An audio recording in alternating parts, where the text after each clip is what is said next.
Hello, hello, hello. If you don't know who I am, my name is Shook. I make videos for NBA. I make videos for NFL. All of these videos get posted on this subreddit. It is called DF Sports right here. You can find my posts here with my username Shook. I post updates with all of the news that comes out. People talk strategy here. You can ask me questions. I'll always respond to you. And then if you ever need to get a hold of me privately, you can get a hold of me privately through Reddit Messenger or through Twitter at Tori Langley 1992. So no one runs worse than me. It's just absolutely impossible to run worse than I do. First, let's take a look at something. Gotta find it. Let's just take a look at something. Just no one runs worse. Just gonna keep saying that. If you find someone that runs worse than I do, I'll donate $1,000 to any charity you want. Find someone that runs worse. Also, if you're interested in my Discord, I'll have a link to that down below. Um, let's just find something real quick. No one runs worse. Let's just keep saying that to myself. No one runs worse.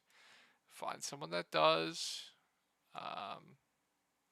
Oh, what am I doing? Find someone that does. I'll donate 1K to charity. Why is it not working?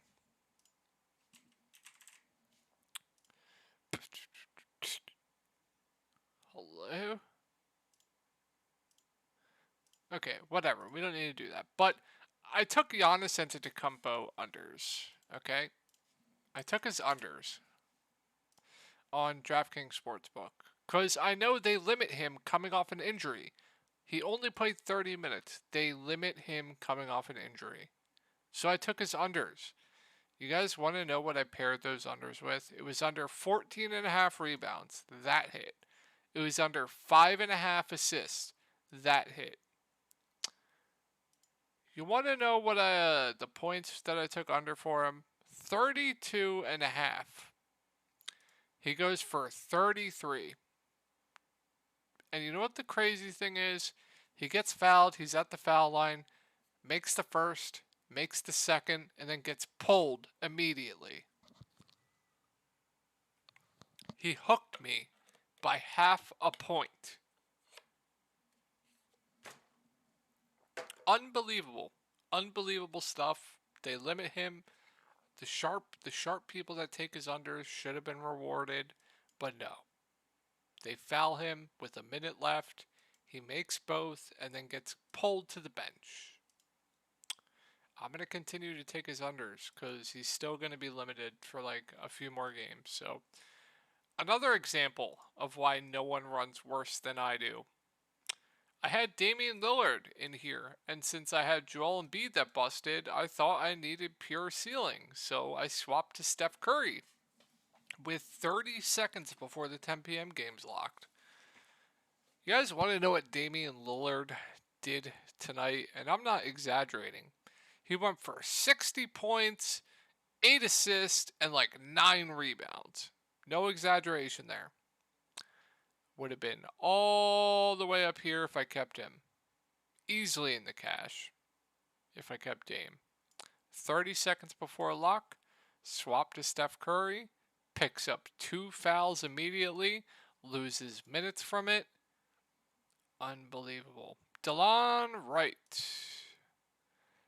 They close with Kendrick Nunn over DeLon Wright.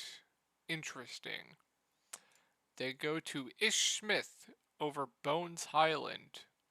Interesting stuff here. Very interesting. Joel Embiid, phenomenal matchup.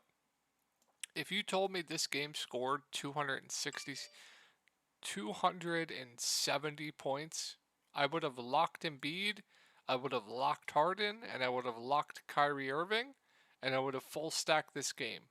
James Harden, bust. Joel Embiid, bust. At 5% ownership. Bruce Brown was phenomenal. Denny was phenomenal. Brandon Clark was phenomenal. So yeah, if I keep Dame, I cash. But what are you gonna do about it? Can't do anything about it. The core that I have for today was TJ McConnell. He reached value. Bones Highland, a little bit less than value. Bruce Brown, absolute smash. And Denny Abdija, absolute smash. Another example of how no one runs worse. Low-owned Yusuf Nurkic on the night slate. Gets benched in the first quarter, then gets injured. Plays like 10 minutes. I still cash. Still cash. Low-owned Fred VanVleet. Blowout. Loses minutes because of the blowout. Cool, cool, cool, cool. Still cashed on night. Helped salvage the day a little bit. I went with Dame. I went with Richardson, Doug McDermott, Brandon Clark, Yusuf Nurkic, Fred VanVleet, Draymond Green, Jeremy Grant. The core, okay, so my original core was Damian Lillard, Draymond Green, Ja Morant, and Brandon Clark. Those four absolutely nuked. And I swapped off the core, and I told everyone, I gave them a new core. It was Ja Morant, Draymond Green, Fred VanVleet, Brandon Clark, and Nurkic. I hope, I really hope people didn't see that, because the first one of Ja, Dame, Draymond, and Clark absolutely nuked. Absolutely nuked. And I thought I had Ja Morant. I didn't realize it, but I guess I left Dame in my lineup. And that was the only reason I cashed. I thought I played Ja on night slate, so I thought I was dead because I had Nurk. I thought I was dead. I clicked my lineup like 30 minutes ago, and I did not realize I kept Dame in it. I completely thought it was Ja Morant.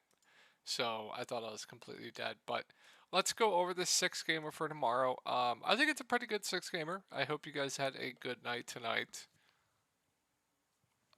And once again, if you find someone that runs worse, I'll donate $1,000 to charity. Real shit. Real shit. I'm not even trolling. I know I troll with this no one runs worse shit, but I'm starting to believe it. I really am. So the Knicks at Boston, it's a tough spot here for the Knicks. Really, really sluggish type game here. Both teams play slow. They play pretty good defense. So Randall, Brunson, RJ just contrarian plays to me. But the good thing with them, like Randall has been an absolute freaking stud of late. Now he's below 10K. So that's not gonna the matchup is not gonna get me off him. It's not. So the good thing with the main guys, it's the same breakdown as always. They're all gonna play huge minutes. I don't care what the matchup is. I think all three look good. Randall definitely my favorite. They're always gonna go low owned because they're always in tough matchups. Cleveland, Toronto. They've been in tough matchups the past like week, and they've been unowned like the past week. So I think you're gonna get Randall, Brunson, and RJ a pretty low ownership tomorrow.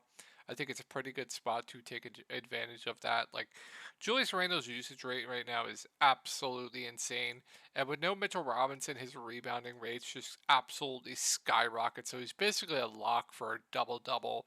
So yeah, I think Randle looks good even in a tough spot. I think Brunson, RJ are solid options as well. Quickly should play around 25 minutes. He's like an okay option. Don't love it, don't hate it. Going to be a high usage guy when he's out there.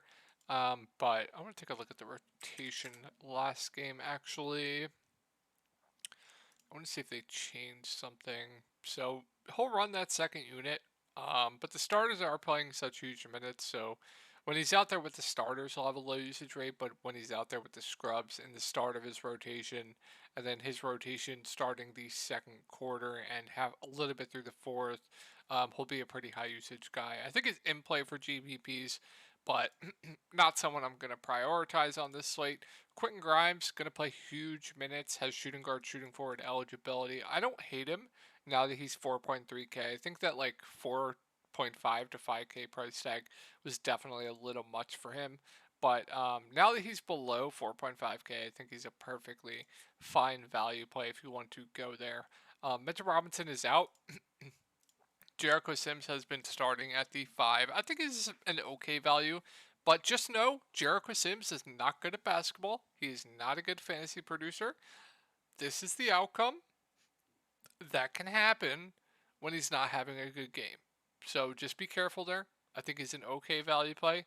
Not a good value play, just an okay one. Just super low usage guy, which helps these starters as well, which helps RJ, helps Brunson, helps Randall, as if we're Mitchell Robinson were in the lineup. So, and then Hartenstein will play the backup five, the much, much better point per minute guy, but he'll play less minutes. But I think he's definitely in play for value at 3.3K for sure. Let's move on to the next. So, like I said, tough spot, really bad spot for big. So I'm probably not going to be playing Robert Williams on this slate. I think that's a pretty bad play. We do have Jaylen Brown out, and we do have Jaylen Brown in, and we do have Brogdon back. So Brogdon, White, I think they're a little bit pricey for my liking. Tatum with Brown back at this price tag, I think is a little bit overpriced for me as well. So going to be really hard for me to go to anyone on Boston tomorrow. I think Boston's probably going to be a complete cross off for me. I do prefer Brown to Tatum now that Tatum's priced up more. Has about the same ceiling, but definitely a much, much lower floor than he does. So, yeah, I think Boston is probably a complete um, cross off for me. Let's move on to Chicago. So, it's a really good spot. Same breakdown as always. DeMar, Vooch, Levine. They're always in play for GPPs for me. If I had a favorite, it would probably be Vooch, just because Charlotte's been really, really bad against opposing bigs. It's crazy.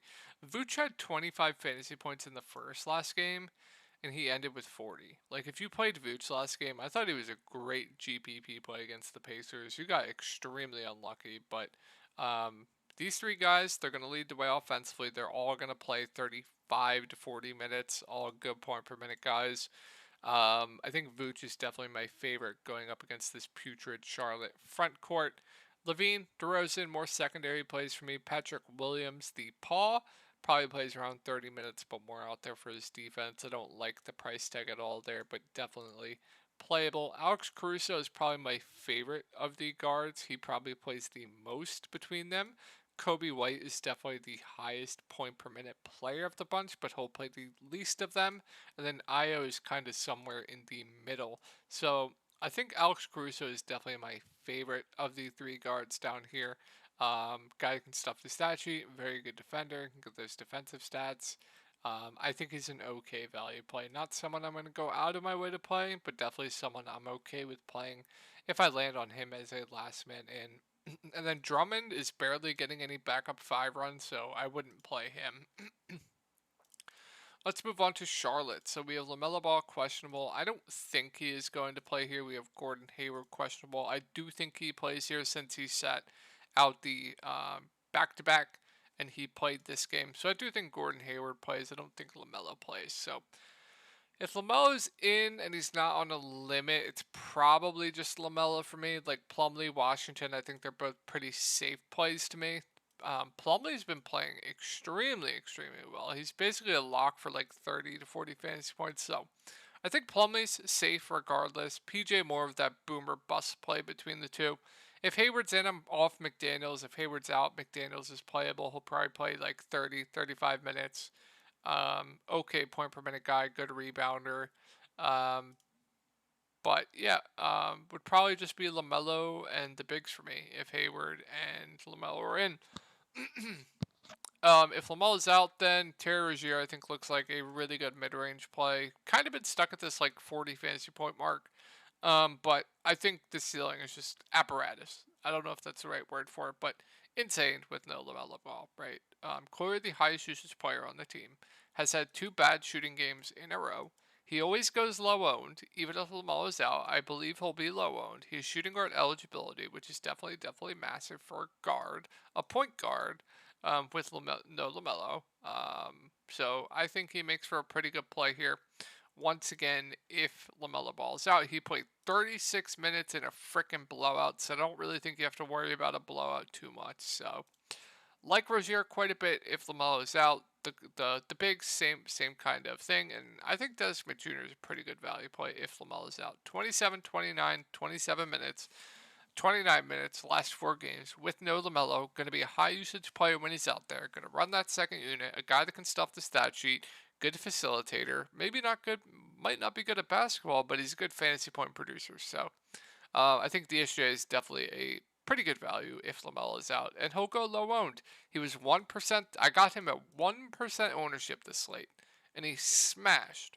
He was 1% this slate too. I feel like people just don't want to click on Dennis Smith Jr.'s name, but if LaMelo's out, I think he's a pretty solid value.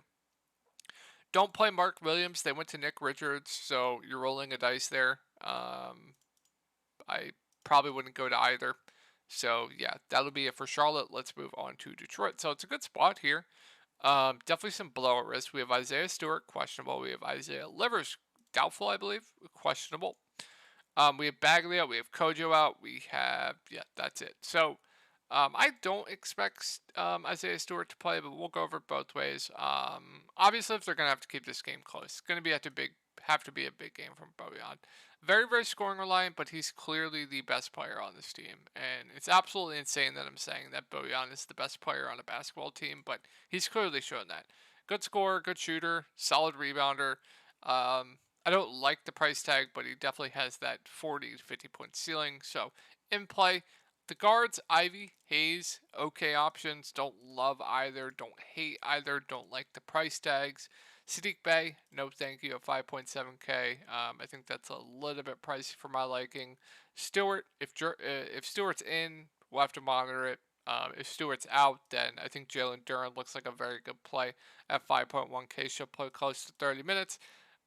Brooklyn has been absolutely getting killed by opposing bigs, so I think this is a very good spot for a really good rebounding Jalen Duren, who can absolutely just destroy on the glass tomorrow if Stewart's out. So I do like Duren quite a bit if Beef Stew is out.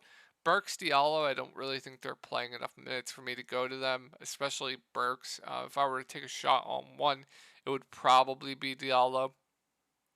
And I think that'll do it for Detroit. Let's move over to Brooklyn. So, really good spot here. I think Kyrie looks pretty good, even at 10.3K. Usage rate with no KD is absolutely wild. I think he's in the 30s, if I recall correctly, with no Kevin Durant. Actually, let's take a look at that. If you guys don't know what this is NBA Wowie, another tool that you should be using to look at stuff to get better at your game. So we'll move over to fantasy and we'll take a look. So Kyrie Irving, players on. Take a look. So let's see what Kyrie Irving's averaging with no Kevin Durant. He's averaging 1.33 fantasy points per minute with no Kevin Durant. Usage rate, I would have to get the premium, which I think my premium ran out, but I'll get that after this video. So 1.33 fantasy points per minute. I believe it even goes up, but if he's playing close to 40 minutes, 1.33, do the math. He's probably going to reach value. So really good spot. The only risk is definitely some blowout. But I think Kyrie looks like a pretty good spend up to me. I think Claxton's a little bit overpriced, even though he's been playing extremely, extremely well. If you want to ride the hot streak, be my guest. Good rebounder. Solid scorer. Been taking extreme leaps this season. Crazy to see how well he's played this season from where he was last season. Really, really like the way he's been playing, but I think the price tag is definitely not appetizing to me, but I think he's still in play. Ben Simmons keeps getting benched in the fourth quarter, so really hard to go there when he's not playing enough minutes. Royce just seems safe at 5.4K, okay option. Seth Curry probably plays 25-ish minutes, 30 minutes, but I think his price is appropriate. Don't love it, don't hate it. I don't know why he played so much tonight. Probably because he was playing extremely well. Revenge game narrative too. Maybe he played more because he was back in Philly. TJ Warren's minutes have been way down. I don't know why. Joe Harris is just okay at 4.1K. Very reliant on scoring. You're never going to like clicking Joe Harris's name. Let's move on to Cleveland. So Donovan Mitchell, questionable. I don't expect him to play here. So we're going to go over to assuming he's out. If he's in, I think Mitchell looks good in a really good spot up against Houston. Would actually really like Mitchell if he plays and he's not on the limit going up against Houston. I think the bigs would be okay, and then I wouldn't get to anyone else. But if Mitchell's out, Darius Garland's probably a lock for me in a phenomenal spot up against Houston. Guards just been absolutely destroying Houston. So I'm locking in Garland if Donovan Mitchell's out. I think he makes for a great play if Mitchell's out. I think Mobley, Allen have a really good spot here. I think they're both firmly in play. I wish the price tags were cheaper, but I think this is a really good spot for them. Karis LeVert would be too cheap. He'd move into the starting lineup, probably play close to 40 minutes. Would really like him at 5.6K. And then I don't think I can take shots on really anyone else. Okoro's been playing well. You couldn't pay me to play Okoro, but if you want to go to him, I think it's completely reasonable. I definitely do. So if you want to go there, be my guest. So really tough matchup for Houston, but I still think Sengun's playable, even at an almost 9K price tag. Don't care about the matchup. He's like a mini Sabonis. They're running their offense through him. His peripheral stats are up. He's good at everything. This guy's just a goddess. So I don't care about the matchup. I still think he's pretty solid, even at almost 9K. Jalen Green, you know what you're going to get from him. Super low floor, but he's not hitting shots, but an extreme ceiling when he is. He'll cause you incredible amounts of pain if you play him. We do have Jabari Smith back, so that takes Tari Eason out of play. Jabari Smith just seems safe at 5.2K. I don't love the spot at all. Seems like a bad spot for him. KJ, same thing. Don't like the spot at all, but they seem like pretty safe plays. Eric Gordon gets a huge boost with no Kevin Porter Jr. I think he's perfectly fine for value. And then not going to go to anyone else. Let's go over to Dallas. So, I mean, if you have the money for Luka, play Luka. I don't have to go over why. Don't know if he'll be back. If he's in, just takes everyone else out of play. If he's out, then you consider Dwight Powell at 3.6K, who will play, 25-ish minutes. Definitely don't see this output happening again. Very low usage guy. Probably gets you anywhere from like 15 to 25 fantasy points, which is okay at that price tag. And then I don't think Dorian Finney-Smith. I actually think is a solid value on this slate. Not a lot of value on the slate. Should play 35-ish minutes, 38 minutes. Good shooter, good rebounder, good defender. So I actually think Dorian Finney-Smith is a solid value play on this slate. And you guys are going to hate me for that. Dinwiddie I still think is overpriced. I don't know why he was popular this slate. Just absolutely made no sense to me. Seems like a safe play, but I think he's still overpriced. Tim Hardaway Jr. has a ceiling. Low floor if he's not hitting his shots. Doesn't really stand out to me. And I think that's it for Dallas. Let's move on to Phoenix. So no Booker. Ayton is probable. We still have no Payne, no Shamet, no Crowder. So I think Chris Paul looks like one of the best mid-range plays in the slate. Him, Garland, lock in at your guard spots. I think Chris Paul just looks absolutely great.